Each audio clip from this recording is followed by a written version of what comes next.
السلام عليكم ورحمة الله.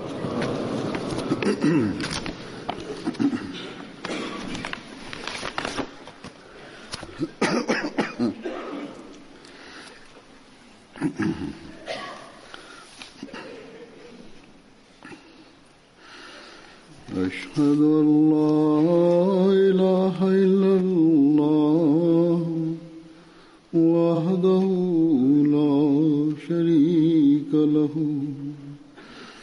وأشهد أن محمدا عبده ورسوله أما بعد فأعوذ بالله من الشيطان الرجيم بسم الله الرحمن الرحيم الحمد لله رب العالمين الرحمن الرحيم مالك يوم الدين إياك نعبد وإياك نستعين اهدنا الصراط المستقيم صراط الذين أنعمت عليهم غير المغضوب عليهم ولا الضالين.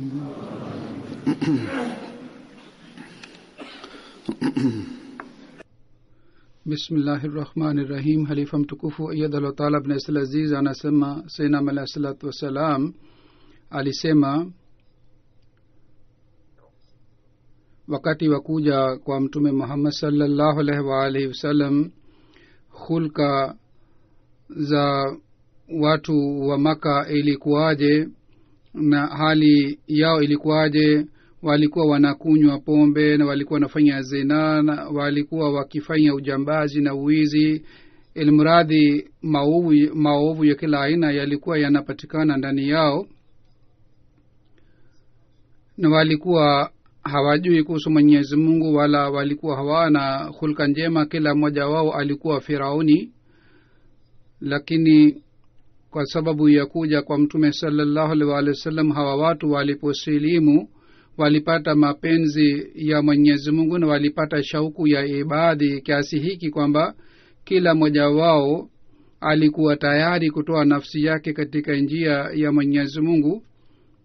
Wao walidhihirisha ukweli wa bayati yao na wao walionyesha mfano wa bayati yao. Sayyidina Muhammad anaendelea kusema maswahaba wa mtume sallallahu alaihi wa alihi wasallam walionyesha utii ambao mfano wake haupatikani zamani wala hautapatikana. Lakini ikiwa Mwenyezi Mungu anataka, anaweza kuleta hali ile tena duniani, na kwa kupitia mifano ya maswahaba watu wanafaidika. Kuhusu jumuiya yake Sayyidina Muhammad anasema Mungu anaweza kuleta mifano ile tena katika jumuiya hii. Sayyidina Muhammad anasema Mwenyezi Mungu kuhusu sifa za maswahaba amesema, minal mu'minina rijalun sadaku ma ahadullah alayhi faminhum man qadha nahbahu wa minhum man yantazir. Yani miongoni wa waaminio wapo wanaume ambao walisadikisha ahadi zao waliofanya na Mwenyezi Mungu. Miongoni mwa hawa wapo wengine ambao wameshatoa nafsi zao, wapo wengine ambao wako tayari kutoa nafsi zao kwa ajili ya Mwenyezi Mungu. Kuhusu sifa za maswahaba, tukikusanya aya kutoka katika Qur'ani tukufu, basi hakuna mfano mwingine mzuri unaopatikana kuhusu maswahaba kuliko aya hii niliyosoma sasa hivi. Zur anasema kwamba mfano huu wa mema ni mfano mzuri kwa ajili yetu.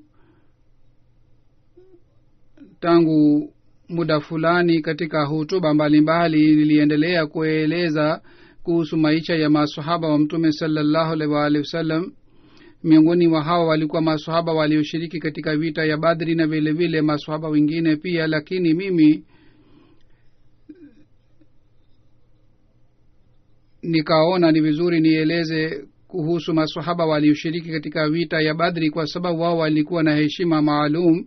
Hawa ni masahaba ambao walipata ridhaa maalum ya Mwenyezi Mungu kwa sababu ya kushiriki katika vita ya Badri. Leo nitaeleza kuhusu Hazrat Hamza bin Abdul Muttalib.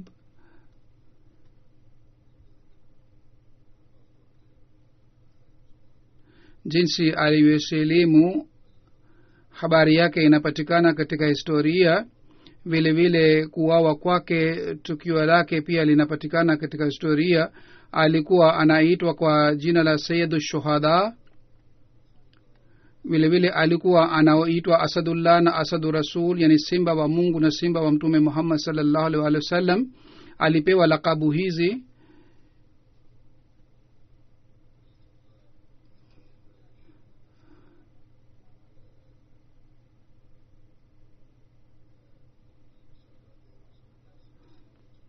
Alikuwa baba mdogo wa Mtume Muhammad sallallahu alaihi wasallam. Alikuwa mtoto wa Hazrat Abdul Muttalib aliyekuwa kiongozi huko Maka.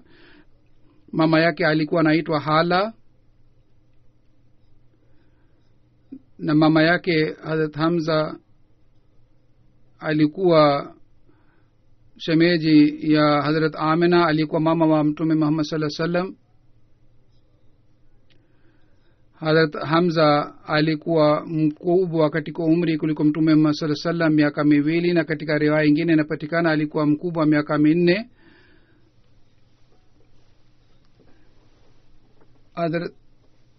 Hazrat Sobia alinyoya Hazrat Hamza na Mtume Muhammad sallallahu alaihi wasallam.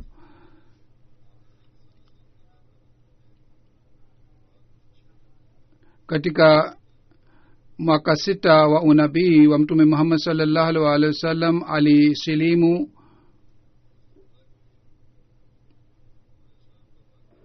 Tukio la kusilimu kwake Hadhrat Muslim Maud radhiyallahu ta'ala anhu ameeleza katika kitabu chake.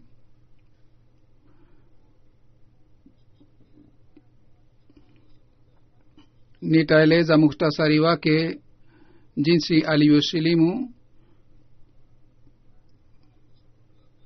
Mtu anapofikiria katika mawazo yake jinsi alivyosilimu Hazrat Hamza, sababu ya kusilimu kwake ilikuwa nini na namna gani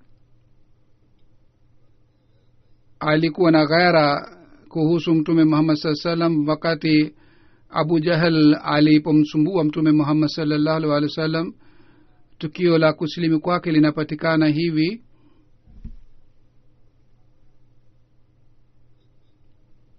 Siku moja Mtume sallallahu alaihi wasallam katikati ya Safa na Marwa alikuwa amekaa juu ya jiwe kubwa.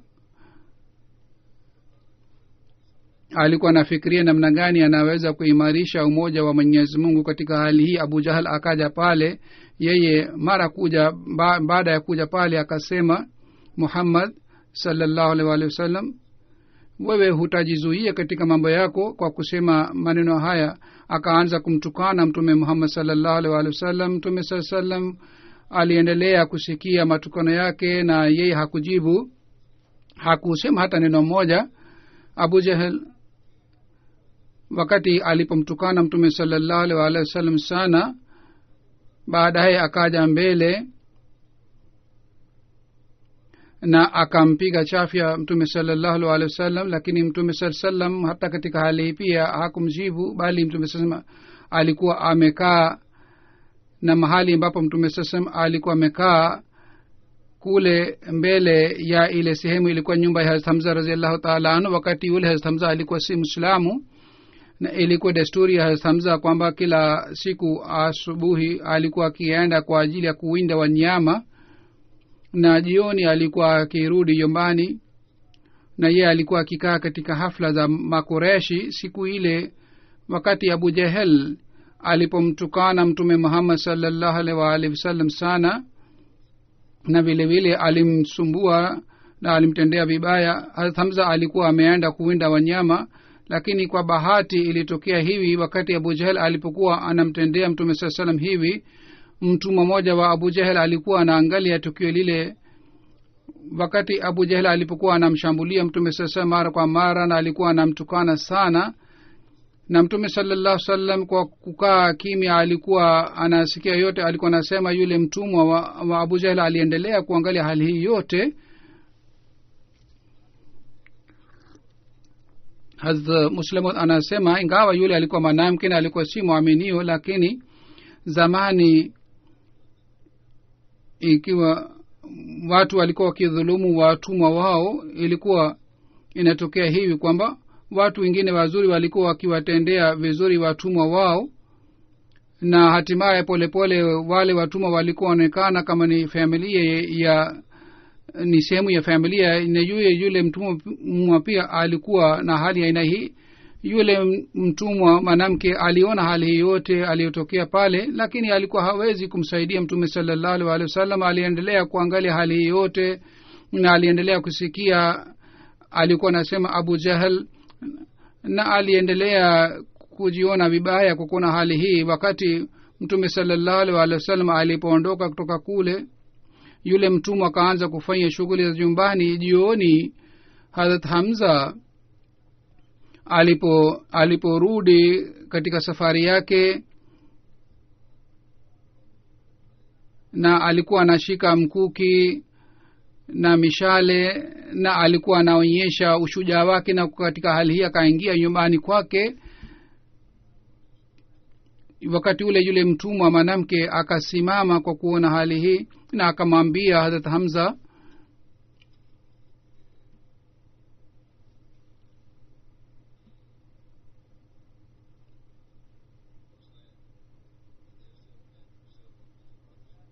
yule mwanamke aliendelea kujikimu hali yake na kwa muda mrefu, na akasema, ewe Hamza unakuwa shujaa sana na wewe hujui hali ikoje. Yule Hamza akasema kwamba imetokea nini. Yule mtumwa akasema kwamba nephew yako alikuwa amekaa hapa. Abu Jahal akaja na akamshambulia mtume sallallahu alaihi wasallam na akamtukana sana, kisha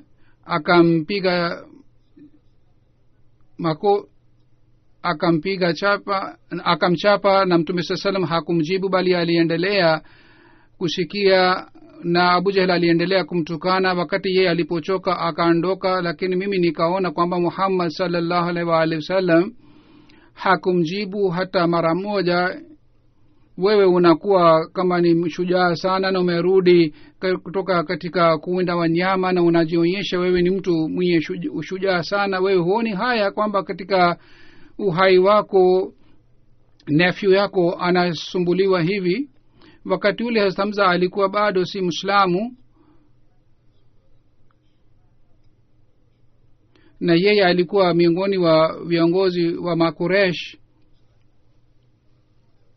na yeye alikuwa si tayari kusilimu Islamu kwa sababu ya hali hii kwamba alikuwa kiongozi, ila hali alikuwa anajua mtume sallallahu alaihi wasallam ni mkweli, lakini kwa sababu ya ile shani yake ya kidhahiri alikuwa si tayari kujitolea shani yake, heshima yake juu ya Islam. Lakini aliposikia hali yote ilitokea kutoka kwa mtumwa wake, basi akapata hasira na ghara yake ya kifamilia ikapata hamu, na Hazrat Hamza katika hali ile ile kwa hasira akaenda upande wa Khanakaba. Kwanza akafanya tawafu ya Khanakaba, baadaye akaenda katika hafla ambamo Abu Jahal alikuwa amekaa, na alikuwa anaeleza storia yake, na alikuwa anaeleza tukio lile lililotokea asubuhi, na alikuwa anaeleza hali yote kwa kibri sana kwamba leo mimi nimemtukana Muhammad sallallahu alaihi wasallam hivi na hivi, na leo mimi nimemtendea hivi na hivi. Hazrat Hamza alipofika kule mahali ambapo alikuwa amekaa pamoja na watu wengine,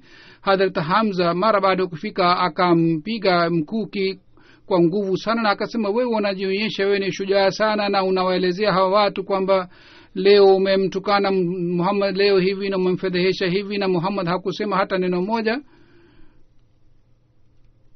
Sasa mimi nakufedhehesha, ikiwa wewe unao uwezo na nguvu, basi useme neno hata moja mbele yangu. Wakati ule Abu Jahel alikuwa kama ni mfalme katika Maka. Wakati ule alikuwa kiongozi wa taifa lake, na hali yake ilikuwa sawa na hali ya Firauni. Wakati wenzake walipoona hali ile, wakasimama kwa hasira na wakataka kumshambulia Hazrat Hamza, lakini Abu Jahal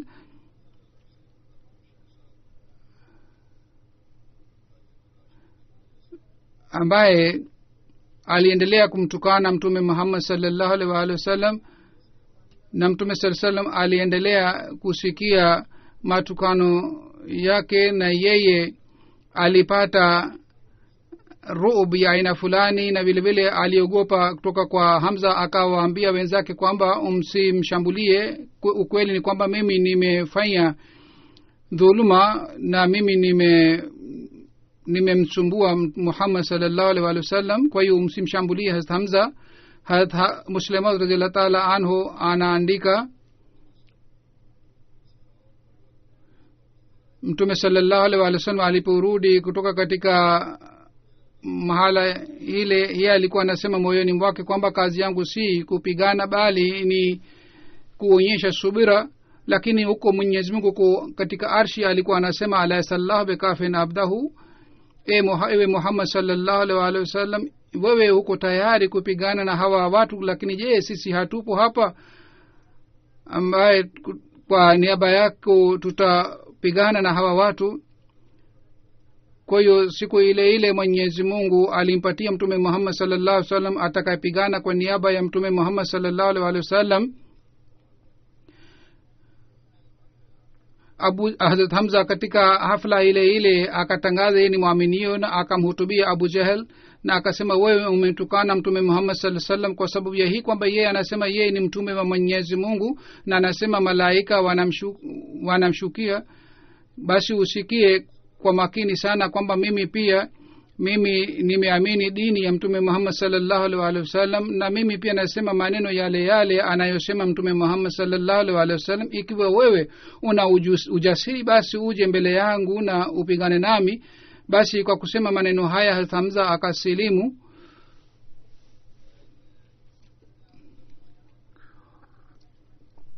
Katika riwaya inapatikana baada ya kusilimu kwa Hazrat Hamza radhiyallahu ta'ala anhu, Waislamu wa Maka wakapata nguvu sana. Hata Sir William katika kitabu chake ameandika, kwa sababu ya kusilimu kwa Hazrat Hamza na Umar, Islam ilipata nguvu sana. Hazrat Hamza pamoja na Waislamu wengine alihama kutoka Maka na alihamia Madina, na alikaa sehemu fulani, na alikaa kwa Hazrat Saad kwa muda fulani. Baada ya kuhamia kule Madina, Mtume sallallahu alaihi wasallam aliweka udugu katika Hazrat Zaid bin Harisa na Hazrat Hamza radhiyallahu ta'ala anhu. Kwa sababu ya hii, wakati walipokuwa wanaenda kwa vita ya Uhud, Hazrat Hamza alifanya wasia kwa ajili ya Hazrat Zaid. Baada ya kuhamia kule Madina, makafiri hawakujizuia katika hali yao, bali waliendelea kuwasumbua Waislamu, waliendelea kuwadhuru Waislamu. Kwa hiyo Waislamu walikuwa wakiishi kwa makini sana, na walilazimika kulinda harakati za makafiri. Na kwa ajili ya kuangalia harakati za makafiri, Mtume Muhammad sallallahu alaihi wasallam alilazimika kupigana na hawa makafiri. Katika hali hii Hamza alitoa huduma kubwa sana. Tarehe 2 ya Hijri katika mwezi wa Rabiul Awwal, Mtume Muhammad sallallahu alaihi wasallam katika uongozi wa Hazrat Hamza alituma maswahaba 30 upande wa mashariki. Hazrat Hamza na wenzake wakafika haraka kule. Wanapofika kule wanaona Abu Jahal ambaye alikuwa kiongozi wa Makka yuko kule kwa ajili ya kuwakaribisha pamoja na wenzake 300. Idadi yao ilikuwa 10% zaidi kuliko Waislamu, lakini Hamza alienda kwa amri ya Mtume Muhammad sallallahu alaihi wasallam. Kwa hiyo walikuwa hawana hofu ya mauti na wala walikuwa hawezi kurudi nyuma kwa sababu ya hofu ya mauti. Kwa hiyo wote wakawa ana kwa ana kwa ajili ya kupigana. Ilikuwa karibu vita ianze. Kiongozi wa kule Majdi bin Amr al-Johani ambaye alikuwa amejenga urafiki na hawa wote wawili, kwa hiyo yeye akaleta mapatano. Kwa hiyo vita haikutokea.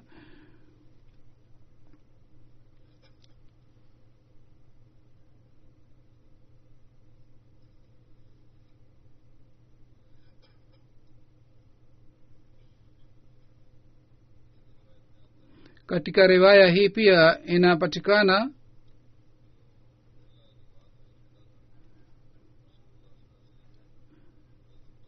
Mtume sallallahu alaihi wasallam alimpatia bendera ya kwanza, alimpatia Hamza bendera ya kwanza.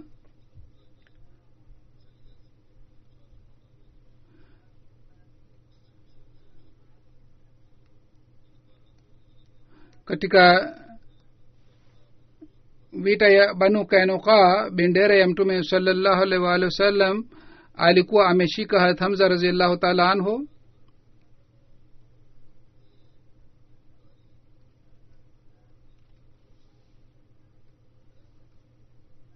Mtume sallallahu alaihi wasallam alisema kwamba kila mmoja anatakiwa alinde heshima yake. Hazrat Hamza radhiyallahu ta'ala anhu alifuata nasaha hii ya Mtume sallallahu alaihi wasallam.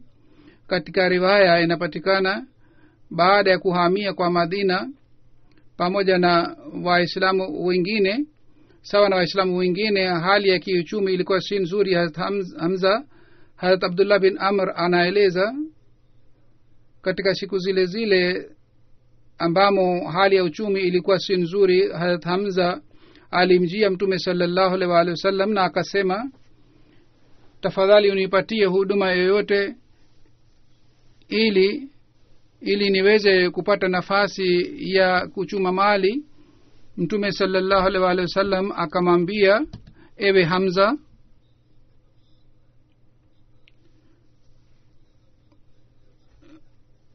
je, kulinda heshima ni nzuri zaidi au kukosa heshima ni nzuri zaidi? Hamza akasema, mimi nataka nilinde heshima yangu. Mtume sallallahu alaihi wasallam akasema, basi wewe ulinde heshima yako, heshima ya nafsi yako.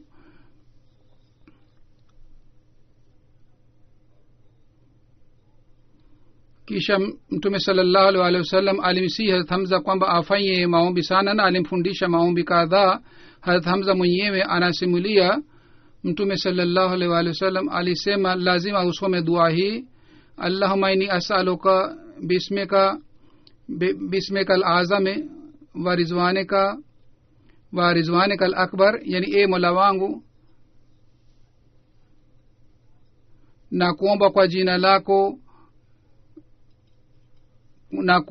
jina lako adhim. Na yeye aliendelea kufanya dua hii katika maisha yake yote. Hazrat Hamza alikuwa na imani juu ya maombi kiasi hiki. Hali yake pia inapatikana katika riwaya mbalimbali. Yeye alikuwa na imani kwa sababu ya maombi haya. Yule ambaye aliyehama alikuwa hana kitu chochote, Mwenyezi Mungu alimpatia nyumba na vile vile alimpatia vitu vingine vyote. Hazrat Hamza alimuoa Khala. Mtume sallallahu alaihi wasallam alikuwa akienda nyumbani kwake.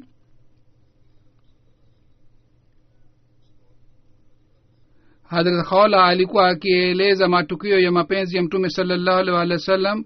Alikuwa akisema, safari moja Mtume sallallahu alaihi wasallam alikuja nyumbani kwetu, mimi nikamuuliza, we mtume Muhammad sallallahu alaihi wasallam, unasema siku ya kiyama utapewa hauze Kauthar na Kauthar ile itakuwa pana sana? Mtume sallallahu alaihi wasallam akasema, ndiyo, ni kweli nimesema hivi, na vile vile usikie hii pia.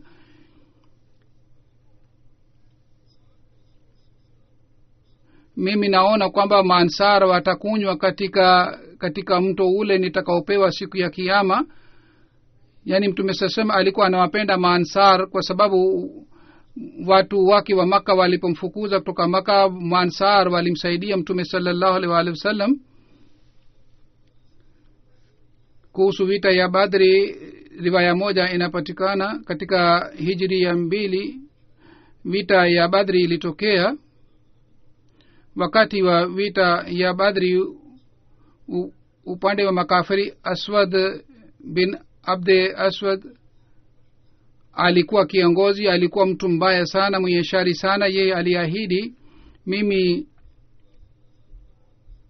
lazima katika kisima cha mtume sallallahu alaihi wasallam nitakunywa maji, au nitabomoa kisima, au ile sehemu ambapo maji ya kunywa ilikuwa inapatikana lazima nitabomoa. Kwa nia hii akatoka Hazrat Abdullah akatoka kwa ajili ya kupambana naye. Hamza alikuja kupambana naye, na Hazrat Hamza akamshambulia kwa upanga wake. Yule mdui akaanguka, yule akajaribu kwenda karibu na ile sehemu ambapo maji yalipatikana, lakini Hazrat Hamza akamshambulia na akamua. Yule mdui akafa karibu na ile sehemu ambapo maji ya kunywa yalikuwa yanapatikana, kwa hiyo hakuweza kuchafua yale maji.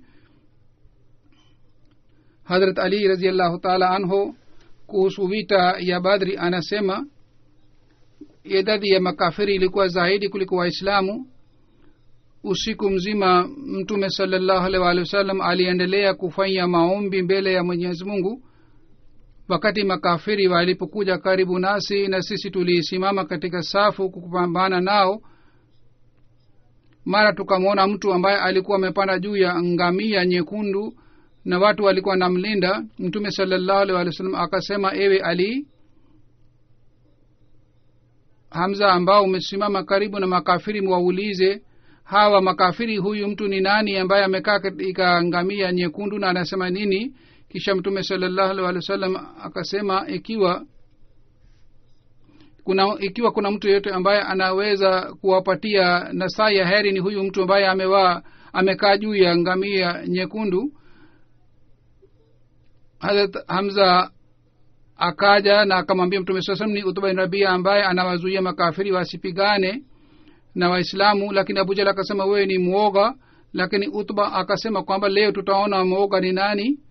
Hazrat Ali anasema, Utba bin Rabia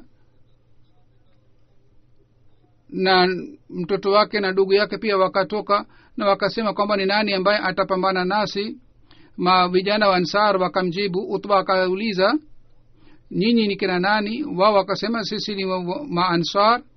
Utba akasema, sisi hatuhusiki nanyi, sisi tunataka kupigana na watoto wa baba mdogo wako. Mtume sallallahu alaihi wasallam akasema, ewe Hamza simama, ewe Ali simama, ewe Ubaida bin Harith simama. Hamza akaenda upande wa Utba. Hazrat Ali anasema, mimi nikaenda upande wa Sheba, na Ubaida akaenda upande wa Walid, na wao wakapigana na wote walipata majiraha, na tukamua Walid na tukamleta Ubaida upande wetu. Hazrat Ali na Hazrat Hamza waliwaua maadui wao.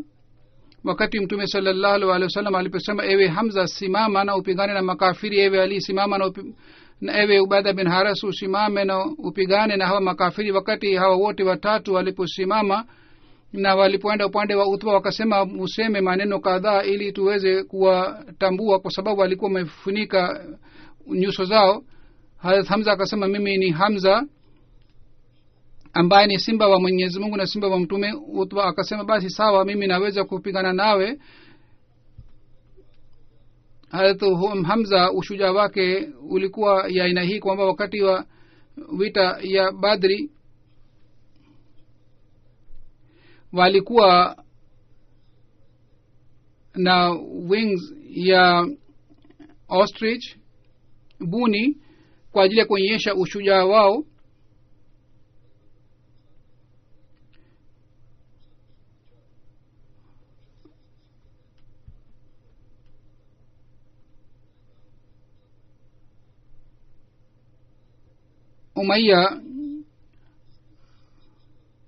Umayya akasema kwamba huyu Hamza ametupatia madhara zaidi kuliko watu wengine.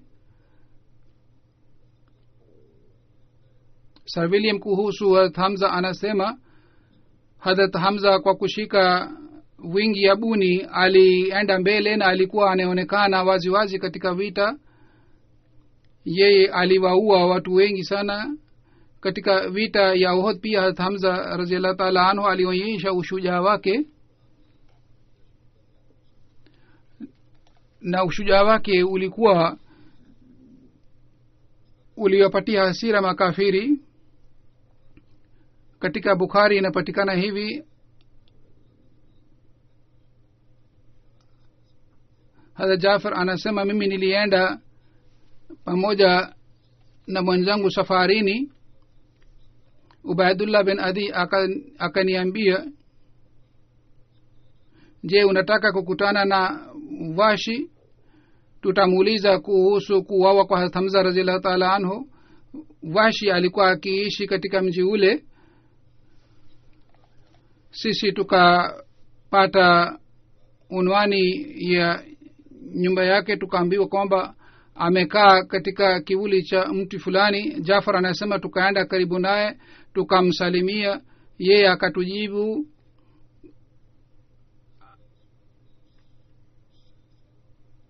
Abdullah alikuwa amevaa kilemba na alikuwa amefunika uso. Abdullah akamuuliza, je, wewe unanitambua? Washi akamuona kwa makini sana, akasema wallahi mimi sikutambui, isipokuwa mimi najua hii Adi bin Khiyar alimuoa mwanamke mmoja.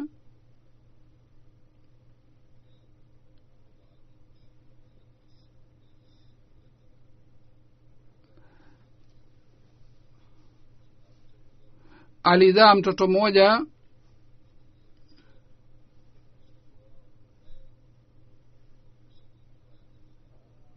Mimi nilikuwa nikimpatia maziwa na nilikuwa nikimsaidia mama yake kwa ajili ya wakati wa kumbeba yule mtoto. Mimi nimeona mguu wako, kwa kuona mguu wako inaonekana kwamba wewe ni yule mtoto ambaye nilimsaidia. Kwa kusikia hii, Hazrat Abdullah akafungua uso wake, na yeye kwa sababu yeye alimtambua, kwa hiyo akasema utuambie tukio la kuuawa kwa Hamza. Washi akasema alimuua Tuaima katika Badri.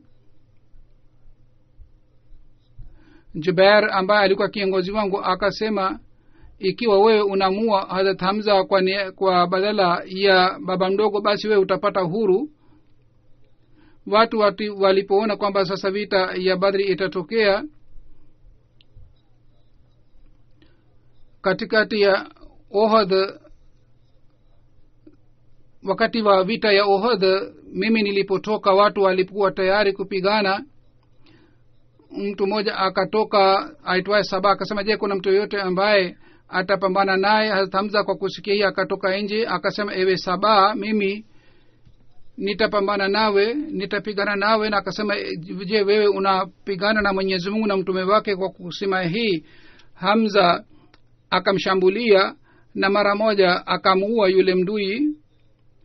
Washi akasema, mimi nilikuwa nimekaa chini ya mlima moja kwa ajili ya kumua Hamza. Hamza alipokuja karibu nami, mimi nikampiga mkuki, na kwa sababu ya mkuki ule akafariki. Watu waliporudi, mimi pia nikarudi pamoja nao katika Maka. Lakini baada ya Islam ilipoenea, mimi nikaenda katika Taif. Watu wakatuma wakilishi kwa Mtume Muhammad sallallahu alaihi wa sallam, na mimi nilipata habari hii kwamba mtume sallam hawaui wale wakilishi. Mtume sallam kwa kuniona akasema je wewe ni washi? Nikasema ndio. Na yeye akaniuliza je wewe ulimuua Hazrat Hamza? Ni kweli mimi nilimuua Hazrat Hamza. Mtume sallallahu alaihi wasallam akasema kwamba tafadhali kama inawezekana usije mbele yangu. Kwa kusikia hii mimi nikaondoka. Wakati mtume sallallahu alipofariki na Musalma kadhab akafanya uasi, mimi nikasema mimi nitaenda kwa Musalma, labda mimi nitamuua na hivi nitafanya kafara ya kuuawa kwa Hazrat Hamza. Anasema mimi pamoja na watu nikaenda kupigana na Musalma.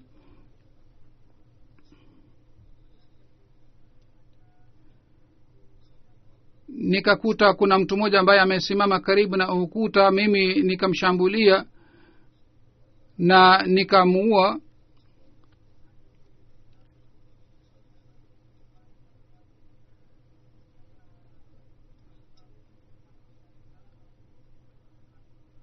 Yani mimi nilimuua Musalma. Riwaya ingine inapatikana hivi kwamba katika vita ya Uhud Hazrat Hamza alikuwa anapigana na makafiri mbele ya mtume Muhammad sallallahu alaihi wasallam, na alikuwa anaenda mbele na alikuwa narudi nyuma. Katika hali akaanguka, na katika hali washi akamuona Hazrat Hamza na akamshambulia na akamuua.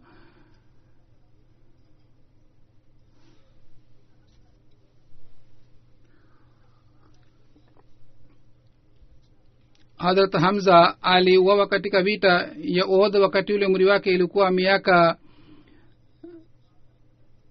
59. Mke wa Abu Sufyan Hind akaja. Yeye alikuwa na nadhiri hii kwamba mimi nikipata nafasi mimi lazima nitakula maini ya Hazrat Hamza.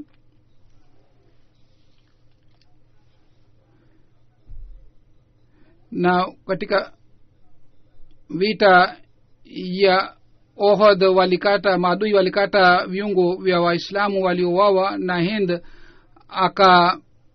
akala maini ya Hazrat Hamza. Mtume sallallahu alaihi wasallam alipopata taarifa hii akasema Mwenyezi Mungu ameharamisha juu ya moto kwamba uguse nyama ya Hazrat Hamza. Mtume sallallahu alaihi wasallam alikuja karibu na maiti Hazrat Hamza radhiyallahu ta'ala anhu. Kuhusu wakati ule katika riwaya inapatikana Mtume sallallahu alaihi wasallam alipoona maiti ya Mtume sallallahu alaihi wasallam aliona maini yake imeliwa.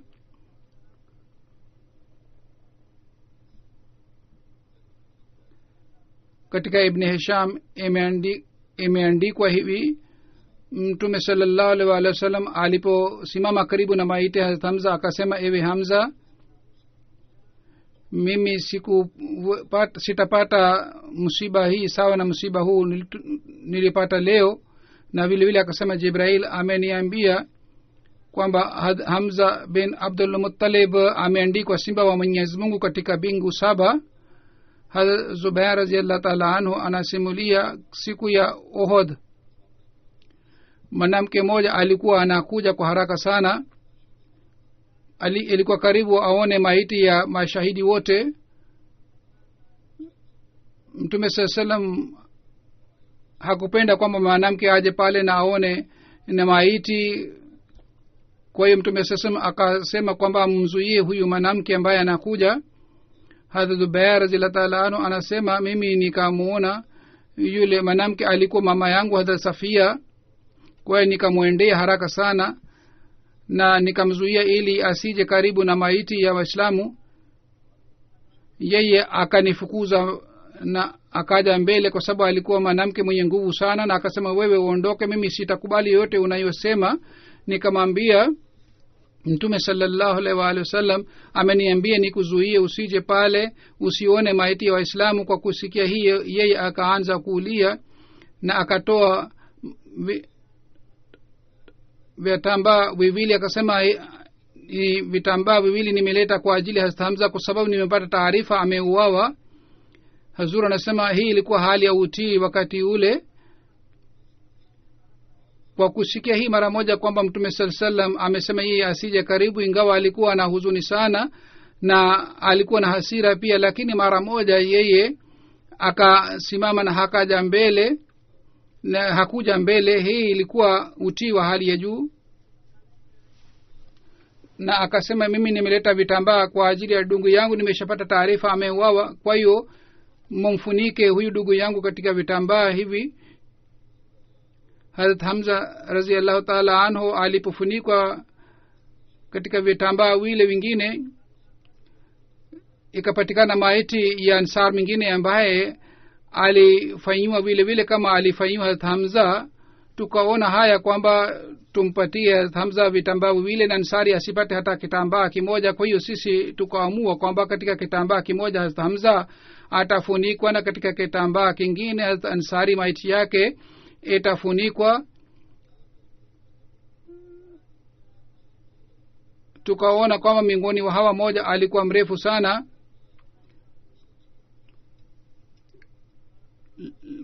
na wafunika wote wawili katika vitambaa hivi. Hazrat Hamza maiti yake ilipokuwa inafunikwa, kichwa chake, miguu ilikuwa inaonekana, na ilipokuwa tunaweka kitambaa juu ya miguu, kichwa chake kilikuwa kinaonekana. Kwa kuona hali mtume sallallahu alaihi wasallam akasema uso wake ufunikwe na juu ya miguu yake nyasi iwekwe. Hazrat Hamza na Hazrat Abdullah bin Jahsh wote wawili walizikwa katika kaburi moja. Mtume sallallahu alaihi wasallam kwanza kabisa aliongoza jeneza ya Hamza.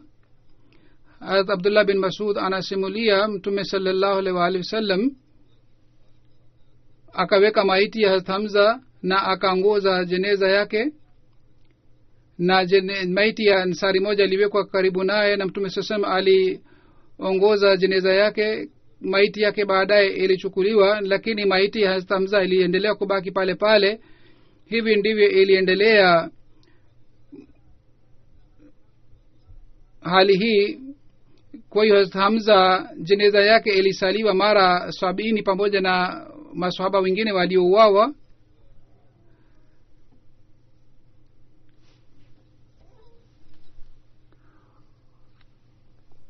Hazrat Hamza radhiyallahu ta'ala anhu anasimulia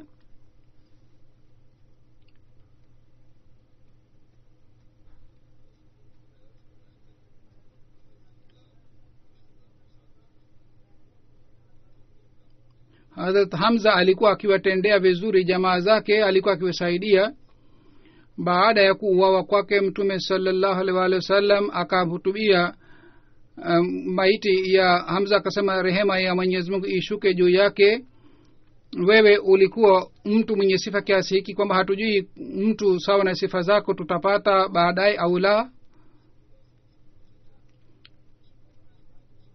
Baba mdogo huyu wa mtume Muhammad sallallahu alaihi wasallam Hazrat Hamza alizikwa katika hali ambayo maswahaba walikuwa wakieleza hali ile kwa huzuni sana. Hazrat Khubab kwa kukumbuka hali ile alikuwa akisema sanda ya Hamza ilikuwa kitambaa kimoja ambacho kilikuwa haitoshi, na juu ya miguu yake nyasi iliwekwa.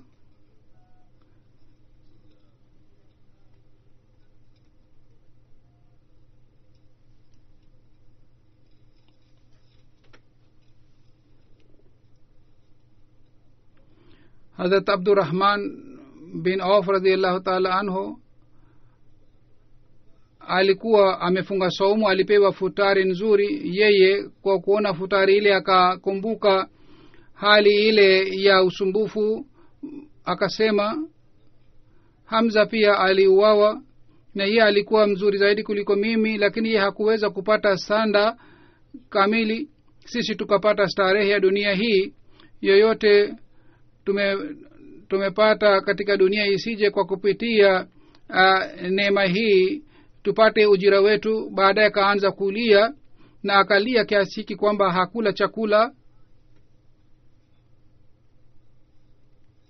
Hazur anasema hawa walikuwa wale watu ambao Mungu alikuwa radhi nao na wao walikuwa radhi na Mwenyezi Mungu. wakati walipopata starehe walikuwa wakikumbuka ndugu zao ambao waliishi maisha ya usumbufu.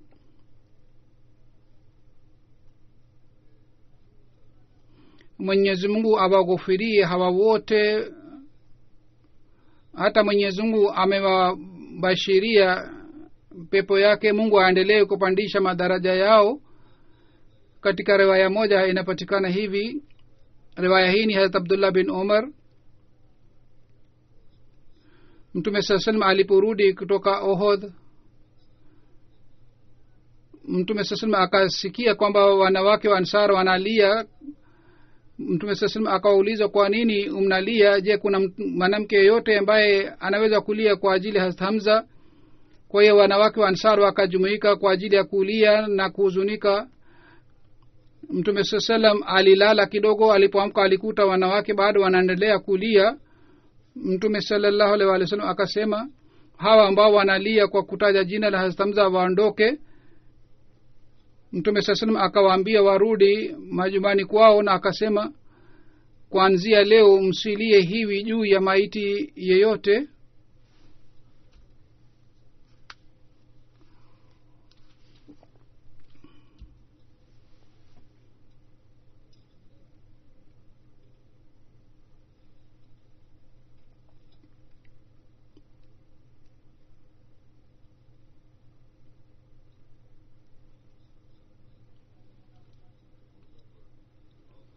Mtume sallallahu alaihi wasallam alisema hii si sahihi kwamba watu walie sana juu ya maiti. Kwa hekima sana Mtume sallallahu alaihi wasallam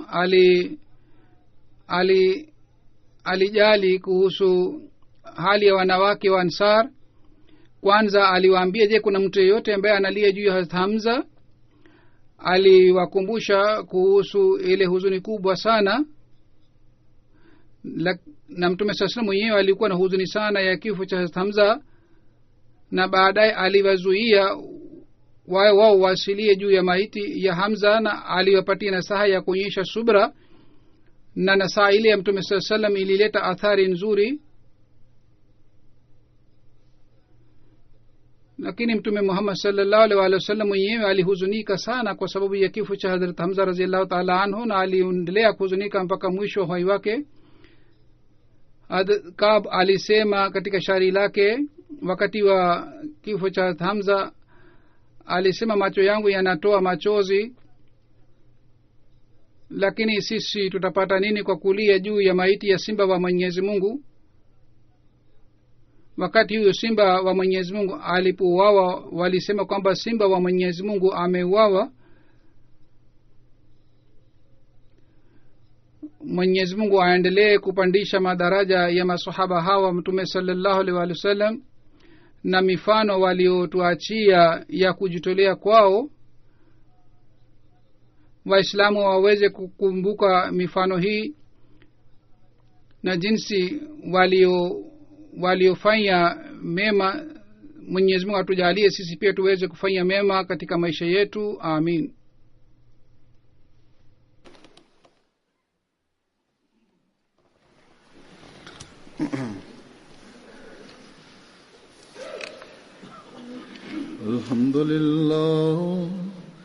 Alhamdulillah nahmaduhu wa nasta'inuhu wa nastaghfiruhu wa nu'minu bihi wa natawakkalu alayhi wa na'udhu billahi min shururi anfusina wa min sayyiati a'malina.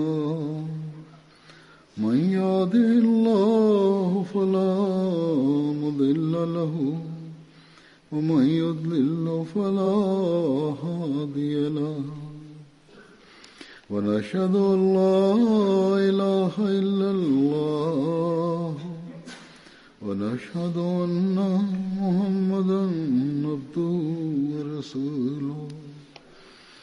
عباد الله رحمكم الله إن الله يأمر بالعدل والإحسان وإيتاء ذي القربى وينهى عن الفحشاء والمنكر والبغي يعظكم لعلكم تذكرون اذكروا الله يذكركم وادعوه يستجب لكم ولذكر الله أكبر